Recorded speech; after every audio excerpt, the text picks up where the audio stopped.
We are so incredibly honored to be a part of this amazing docuseries. As you're about to see, this isn't just about Ed's music. It's really a story about the different emotional journeys we go on as people. And it's a window into Ed's life as he experiences love, loss, and triumph. And we are so grateful to Ed for having the courage and the strength to open up his life in such a raw and honest way.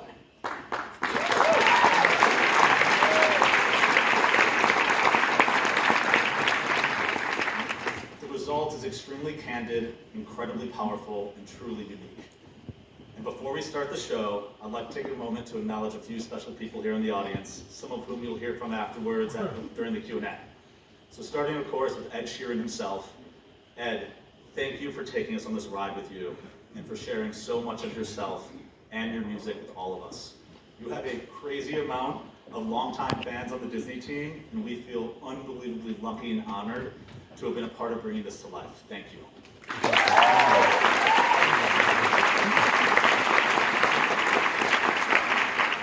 You are an insanely talented director, David Soutar. You've done such a fantastic job delivering this inspirational story to screen. It's truly beautiful. To our exceptional producers, Ben Turner, Ben Winston, everyone at Koalition. We're such amazing partners, and we can't thank you enough. And to the teams at Atlantic Records, Julie, Kevin, and so many more, plus everyone at Elektra Records, Glenn, Greg, your teams, we couldn't have done it without you. And we also want to make sure to thank everyone on Ed's team at Grumpy Old Management, Stu, Gabby, everyone at GMO, thank you. All of your partnerships have been amazing since day one.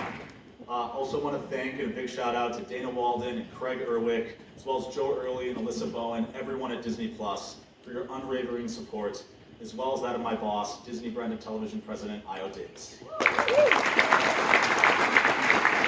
And of course, my extraordinary team, Mark Buhai, Nicole Silvera, and Katie Arcos. This docuseries is such a labor of love for all of us, and I want to thank you for your support, dedication, and passion every step of the way. Thank you so much. I couldn't be more excited to share with all of you the world premiere of Ed Sheeran, The Sum of It All, and make sure to watch all the episodes tomorrow when they drop on Disney+. So thank you and enjoy.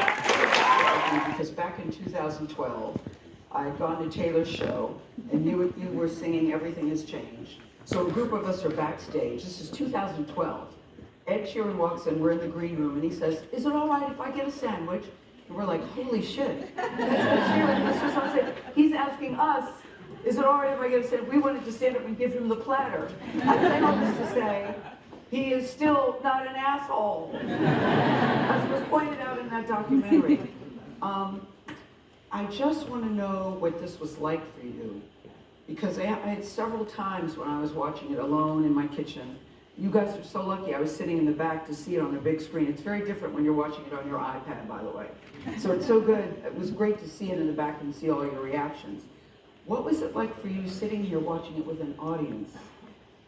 Yeah, I mean, really different, really different. I haven't really watched it a whole bunch of times. I sort of, when I first spoke to the Fulwell guys about making it, they were very clear by saying, like, we don't want to make a propaganda piece, we don't want you involved in the editing, we want to make a documentary from what we see, because so many artists will make a documentary that's kind of like a promo package where it's like, it's what the artist wants you to see. And I sort of trusted everything with these guys and just opened the door and said, you make what you feel. So for me, it's a really uncomfortable watch because there's so many things that I would cut out and be like, well, I don't know about showing that or showing this or showing that. But I think that's what makes it human and relatable, is that they've found this like thread through it that is uncomfortable and is stuff that, you know, we all go through and experience. Well, you sort of had me at the very beginning. I know you guys felt this way too. When you see his little face with those little glasses and the blue eyes, and he goes, "Daddy,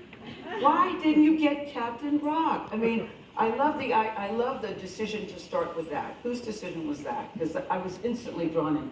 Ben Turner, David Soutar, whose decision was that? That was a Ben Turner that was the Ben Turner special. What was your thinking, Ben Turner, on that? Because it honest to God, grabbed me right away. I think the starting point is when you speak to Ed, what an unlikely journey it is. Yeah. And so if you're going to tell that, go right the way to the beginning and show that cute little boy. It also allows you to connect, because we all have hopes for our kids, don't we? And we all you feel that affinity immediately and want to go on the journey with him. Yes. Ed, how difficult was it? Number one, I fell in love with Cherry, number one. I've only seen her in pictures.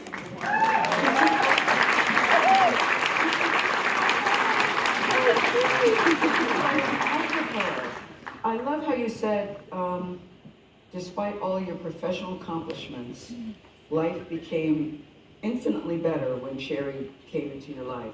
And I looked at this really as a journey for both of you because it's so personal and so painful. How did you reach the decision, and I know you had to discuss it with her, that you were going to allow yourself to be filmed this way, and ultimately her too, because we normally don't see you all on the red carpet. If I'm completely honest, we actually didn't reach the decision until about 2 months ago. I haven't really told these guys that. But yeah, I said, and we did speak at the beginning, because the documentary was originally meant to be about me, and I spoke to Ben, and we had a call, and I said, look, this is what's been actually going on in my personal life, and I don't really want to make a documentary on this. And he was like, let's just film it and see. And I said to Cherry, we don't have to do anything with it, and we'll watch it. And we watched it with my parents and her parents, which was super, super uncomfortable as well, because like, as kids, you don't really tell your parents the whole thing. It's usually like, yeah, everything's all good, it's all fine. And yeah, it wasn't really until having that reaction and watching it with Cherry and our parents and them being like, this is really, really beautifully done, and they think it's really important that, yeah. So it was always TBC. But when you say Ben, you're talking about Ben Winston or Ben Turner? Ben, no, we had a call. I remember I was playing. Yeah, I mean, we've been talking about doing it for a while, and you know, we'd done a call, and I'd sent a bunch of footage of me making some tracks, and Nick, my mate, had filmed me over the 6 years, and my cousin Murray had filmed me for sort of 10 years previous to that. So I had all this footage, and I was like, make a documentary out of that. And if I can be honest, like, I don't actually think you guys were that interested in that. I think you were like, let's actually see you as a human rather than, everyone knows you as an artist, you know? Well, we've seen you very much as a human, but Ben Winston, when you said to him, let's just film it and see how it goes, did you really mean that, or were you thinking, we're gonna get... Number one, Ben Winston is a badass and has done some amazing, amazing pieces of work. I'm not gonna go through your resume, but you are a badass and you were very good at what you do.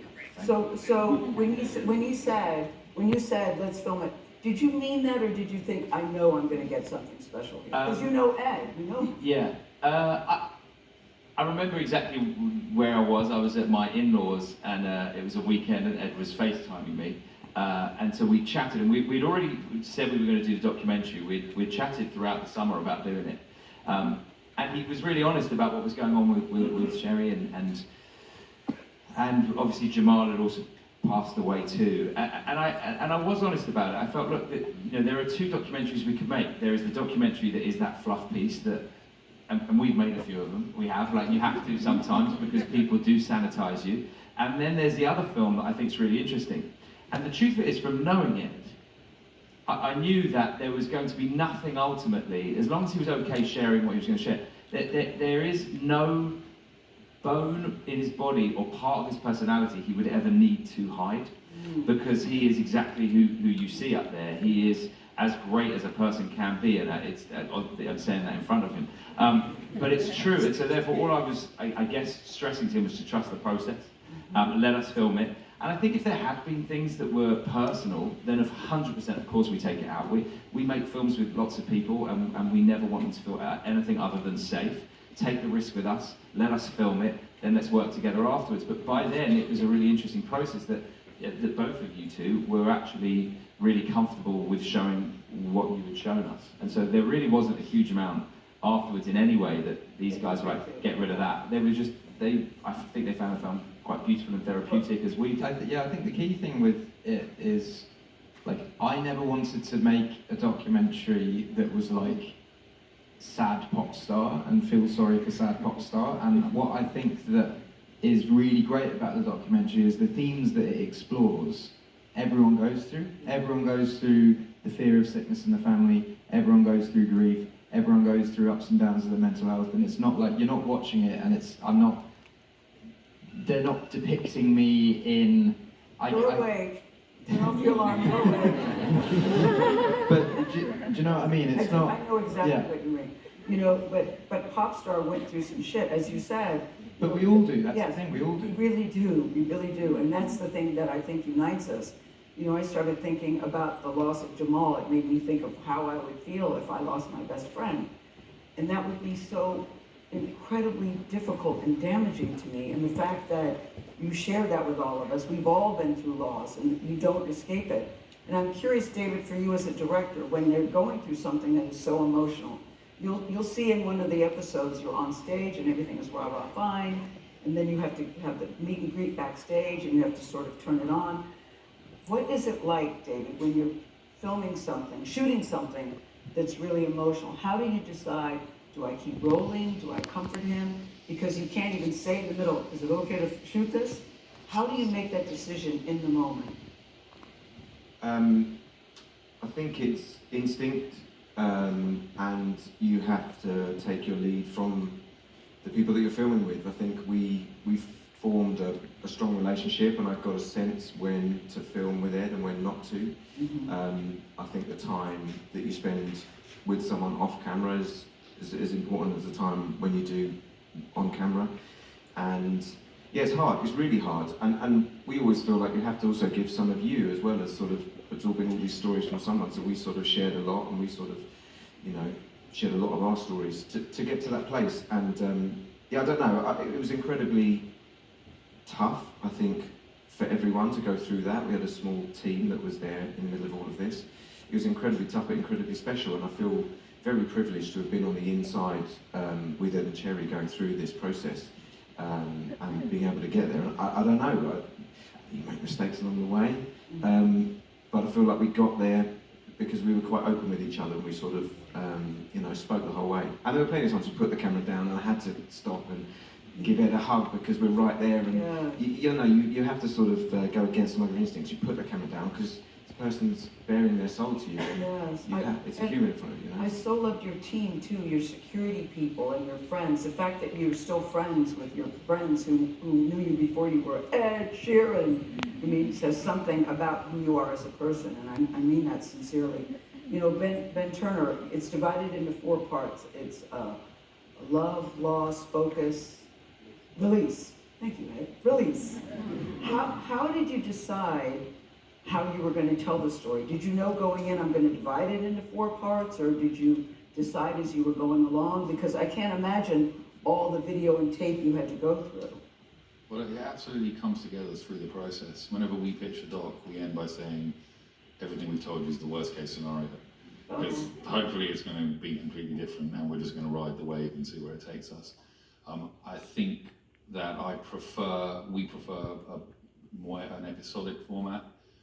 Feature-length episodic format. I find feature-length pulls you into a redemptive 3-act structure it's difficult to break out of that. So the shorter episodes and the sort of chapters of that felt intuitively a nice way to tell this story. It's kind of strange for you guys all to be beached at the end of episode 2, right? Don't you feel you want to see the rest of it too?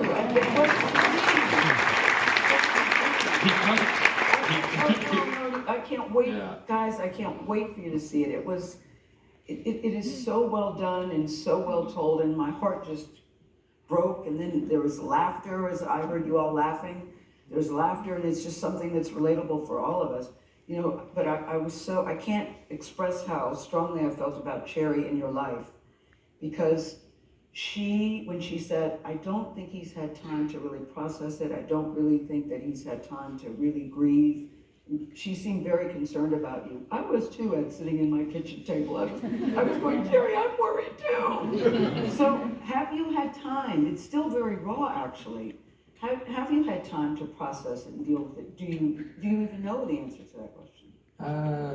I don't think you ever process it, really. I think your life builds itself around grief, and I think that's one thing I've actually really liked about making this documentary is that more people than knew Jamal are now going to know Jamal. You know, there's actually like a stamp in history of, you know, you can visit it and know who he is, and I think that that's really important. But I yeah, actually Googled him after it. yeah, well, that's the thing. You know, he's a really prominent figure in British culture, but you know, Disney is such a far-reaching company that there's going to be countries in the world that Jamal would never have dreamed that, you know, he's going to be on a TV there. So I think it's good, but I think you know, my mum lost her brother when she was 28, 29, and that's still something that, you know, she still lives with and has. I don't think you should process it. I think you have to. No, you don't. I think to respect the person that you've lost, you just have to live with it and allow yourself to be sad sometimes, and allow yourself to laugh at the fun memories and stuff like that. But to erase someone from your memory to not feel sad, I think is quite disrespectful to the memory of that person. So I allow myself to feel sad when I want to feel sad, Yeah. and yeah. You don't do a stiff upper lip, never complain or explain. I just, you know, I think it's more human. I think that's the thing with this documentary is people watch it and when they see how I react to it, they're not saying, "Oh, I'm sad for Ed because Ed's sad." They're watching it and relating it to their own life and being like, "Oh, I've lost someone and I feel like that." And I think that that's why the documentary is powerful. It's not. I've spoken to Ben Winston a lot about this, and it isn't a documentary on a musician. I feel like it's a documentary on grief. I think it's a. That's a huge part of it. Huge part of it. I'm wondering, Ben, if we could talk a little bit, just briefly, because I know you lost your mom and I know how difficult that was for you. I was wondering what this was like for you working on this documentary while you were also processing. And was it difficult for you? Well, I talk for both of us. Can I talk for both of us? So Ben and I know each other. We've been in business with each other, running a company since I was like 19, and Ben's a lot older, so he was like 24. But the reason we're friends is because our mums were best friends. They grew up together. They were friends since they were 3-4 years old, and they grew up together, so therefore we had no choice but to be friends. And this year, we both lost our mums. I lost my mum, but you were about a couple of months after Jamal. I was like a month before. And I found it very, very difficult coping with the grief and the loss. And it was almost like meant to be that we were making this film about grief while the two of us were really struggling with losing our mums who we were so close to. And I'm not someone who discusses it. Granted, I am now in front of all of you people, but I don't usually. And what was lovely about it was Ed is a poet. He's a songwriter. He can put feelings, even in just his interviews, so much better than I ever could. And so when I would hear him talk about when he lost Jamal, he was no longer a child, and that was the moment he became an adult. I literally remember when I got those rushes and dailies, as you call them in America, and I looked at that, I was like, oh, that's what I'm feeling. I'm feeling like I'm an adult suddenly. Or when he talks about being at the graveyard, and suddenly his best friend's surrounded by a load of random people. And like, that's how I feel about that. It's such a weird place to go, because she's surrounded by people who she doesn't know. And so I think throughout it all, it was a really beautiful thing for Ben and I, and we talked about our mums a lot during this process, that we were suddenly making this film with Ed at exactly the same time that we were going through it.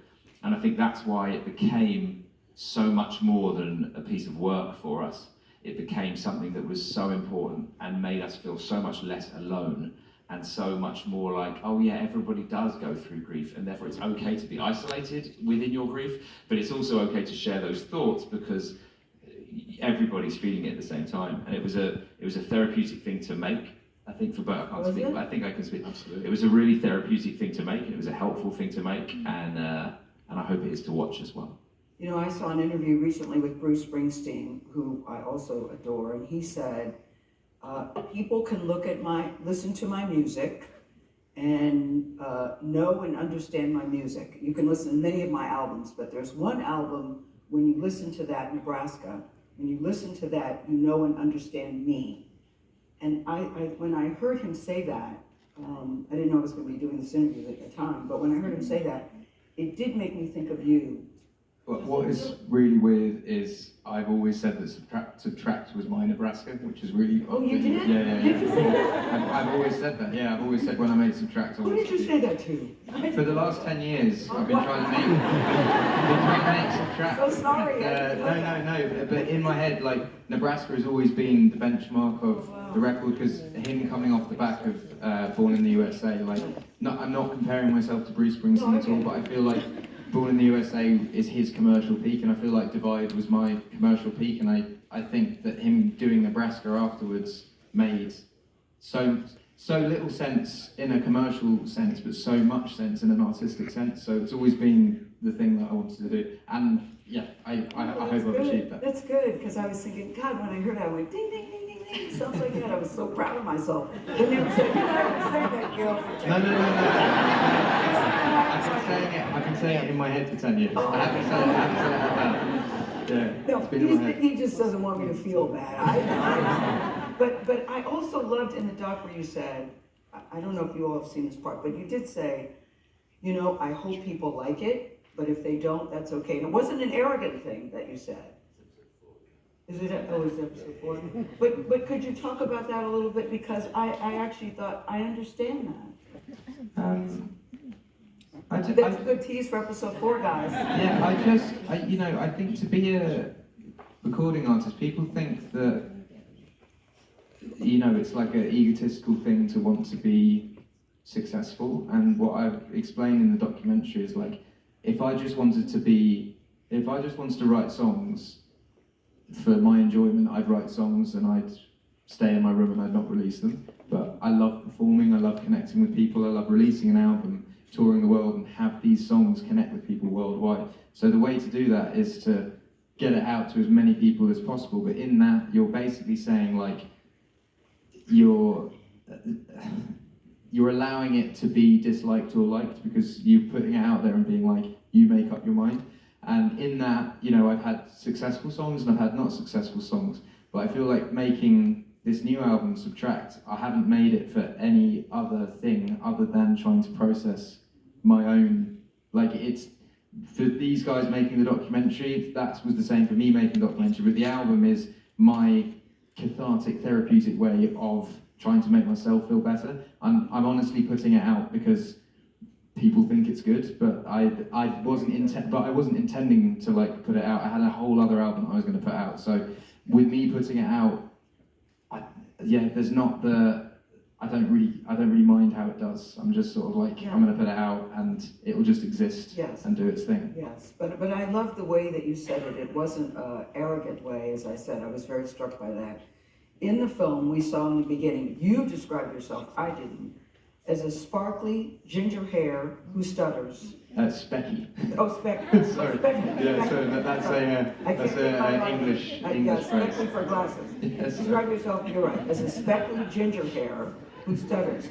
That guy doesn't become a pop star, yet you did. Ben, how did he become a pop star? What is the appeal of this speckly ginger hair stutterer? I mean, tenacity, unbelievable songs. He's the soundtrack to all of our lives. I mean, it's like, there isn't a song where there isn't a moment in your life where there isn't an Ed Sheeran song that can accompany it. And I think that he is just this unbelievable talent who also has the most unbelievable work ethic of anybody I've ever seen. There's a moment, and I think it's episode 3, is it, where he's signing CDs, and it's almost, you almost come across as a bit of a weirdo. You're like, you're sitting there just signing CDs, and bless Kevin and all the team, they're like having to like box them all, and you're just signing them, and he's like, I found out how many X did, and I've now got to double that, and you're like, chill out. But I feel like it's it's both ambition, unbelievable talent, and it shows that the good guys do win. Yes, it does. But you said though, Ed, in the documentary that you always knew you would work harder than anyone else. Weren't you impressed by that? Where he said, some people do 1 concert a day, or a week, and you said you were going to do 3 a day. You always knew you were going to work hard. You wanted it that badly, did you not? Well, my dad always said to me, like, the people that work hard are the ones that get furthest, not the most talented people. And I was like, I had very limited talent as a kid, and I was like, what's the one thing I can do because I can outwork whoever. So I'd be doing shows with people that were 10 times better than me, infinitely. Better songs, better voice, better guitar players, better performers. But I knew that I could get up to that level by outworking them. And it's what I say to like kids all the time. It's like, you don't have to be the best singer or the best songwriter or the best performer, but if you work harder than people, you will become that. And yeah, people think that I was born with natural talent. You can go on YouTube and find videos of me at 13 and 14, and it's really bad. Like, it's really bad. But were you always just cute? You know, cute works. I feel like you strip away the guitar and the songs and no one cares. Do you know what I mean? You know what I mean? Like, I say this all the time, like, you know how like celebrities sell fragrances? Would you buy my fragrance? And I shower twice a day. No, but we would buy your hair product. Yeah, you would. You know, that work ethic though was kind of amazing. It was amazing for us to experience that. We have made documentaries with people who very much consider they're doing us a favour and don't get that they're making it's their face on the packet and we're making it about their life. Ed embraced this project. He said to us, it's going to be like I'm making one of my own. I'm not going to do loads of these.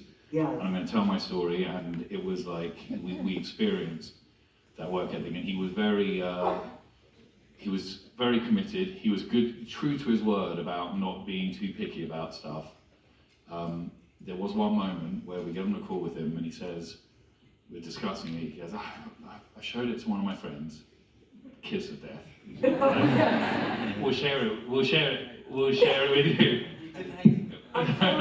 We said we share with you, but we're like, come on, Ed, you can't stop showing it to all your friends. Because like, then now the friends are working. right, Because they have an opinion. yeah, they've got an opinion. Now we're not just dealing with what Ed thinks, we're what his friends go, come on. He goes, yeah, but he's got some experience in making documentaries. We're like, right, well, who is it? He goes, Peter Jackson. Oh. You haven't warned us before you show our second cut to Peter Jackson.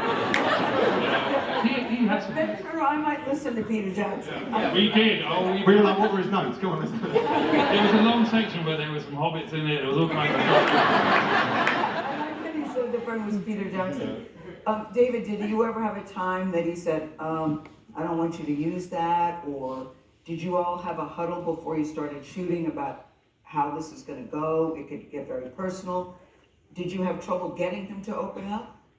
Well, it was an ongoing process. We were really, Ed and Cherry were really open and honest with us from the start. And one thing I was going to say, sort of in addition to what you were just talking there, is the other thing I think we all have to admit, and we are very grateful to Ed and Cherry for, is I think it takes a real bravery to open up, to show. We have known each other for a very long time, so it didn't feel like strangers coming in. And it was so intimate. How did you have the video of Jamal? Had you been shooting your life all this time? I mean, the thing that upsets me the most about Jamal was because he was always the man behind the camera. All the footage I have of him is him filming me, and it's again, this is why it's so good having this record of the documentary, of having him in it, and having, you know, his mum and sister were like super involved in the edit and getting things approved, and yeah, it just felt, yeah, I don't know. I think I'm really happy with the way that it depicts him and his legacy. Are you nervous about the masses? We are the masses here, but are you nervous about the masses seeing it once it drops on Disney Plus?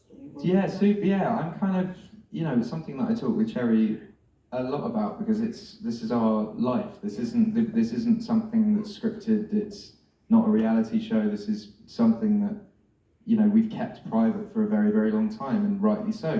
We are a couple, and we're not celebrities who want to be out there on the red carpet and blah blah blah. So what I'm hoping is that this documentary goes out there and it exists for what it should exist for, which is, you know, a snapshot of grief and mental health and depression, and that we can close the door again and get on with our life. Yeah. You know? Yeah, Really. I mean, I consider Cherry your not so secret weapon. I don't know how you could have gone through this, honestly, without her. Can you tell us how, I know I don't want to speak about her in the third person, but can you tell us how her health is? Is Yeah, it all good? All good, yeah, all good. Regular checkups and yeah.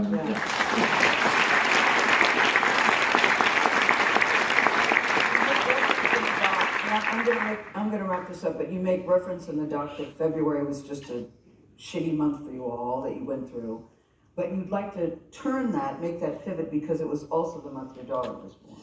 No, it was 2022 was the year. It was, yeah. I mean, February seems to always be the year before we lost someone, and the year afterwards we lost someone. February seems to always be the month where people pass away, and yeah, for me it's odd because it's the month I'm born in. So it's meant to be like a celebratory month, but February's a write-off for me now. I'm just like ignoring it. No, but I think, yeah, I'm going to look back on 2022 as the year that our second daughter was born, and I think that the life just always throws curveballs at you. Like this week for me at the moment is I've got the documentary coming out tomorrow, I've got the album coming out on Friday, I start my tour on Saturday, my grandmother's funeral's tomorrow, I'm still in this court case. It's like this intense thing, and this is just another point of life where life is happening. Yes. But that doesn't mean that 2023 is a write-off either. There's going to be amazing things that happen this year too. So yeah, I think life is just, there's always something going on. You know, you said life is unpredictable, but it goes on. You haven't truly figured it out yet, but you're learning and becoming more of an adult.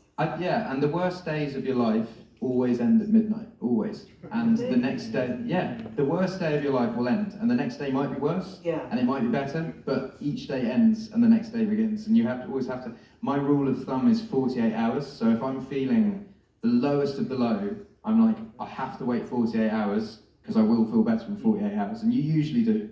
24, not so much, but 48. So I will end with this. There's a song on the new album, which, by the way, I cannot wait to hear it.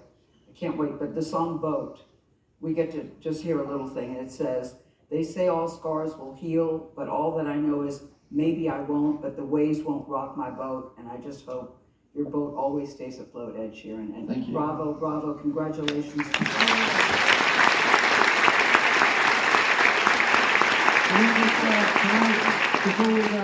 Before we go, Gail has cancelled an event to be here tonight just for, well, actually just for Ben, actually, it wasn't. So can we just get a round of applause for Gail?